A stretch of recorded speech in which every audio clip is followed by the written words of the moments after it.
you had it?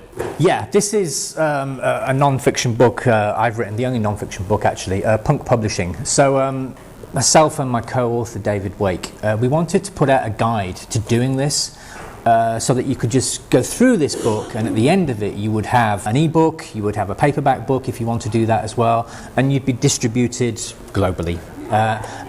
And the main thing we wanted to do was to avoid these kind of scams, because people, the mainstream media is telling you that this is really, really expensive to do, and it's not. It's a lie.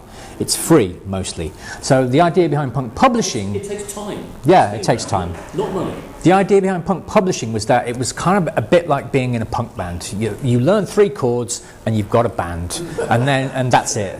And so we have a kind of 3-chord structure with this. Every kind of stage of producing a book is delivered in 3 chords, A, B, and C.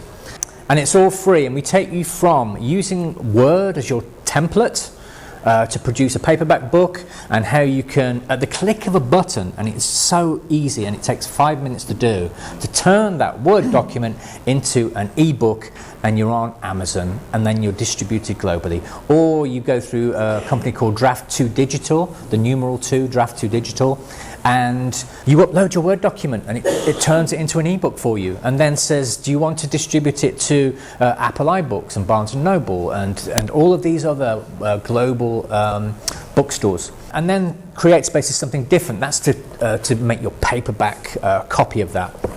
Draft 2 Digital will actually say, we'll do the paperback for you as well, and so does Amazon now as well. You upload to KDP, Kindle Direct Publishing, and it says, here's your ebook. Do you want to turn it into a paperback as well? So you can do it many, many ways. So this book kind of takes you through that entire process in, I think, great detail. What we found was that we gave it to a writer friend of ours whose children's book was kind of in limbo, because this company that she paid a lot of money to had basically screwed it up. So it was a stillborn book. So we gave her this to kind of beta read. So what she did was, we didn't know she was going to do this. She just kind of applied it over a weekend and got her book back. And at the end of the weekend, she was a published author, and she was in Amazon. She'd done the paperback. Her kids took the paperback. It's a children's book. Her kids took the paperback book into school the next week, basically. And she was now an author, and she just kind of read out a book over a weekend and basically went through it. So we kind of know it works, which is really interesting. So yeah, I'm going to tell you to buy the book if you really want to know how to do it.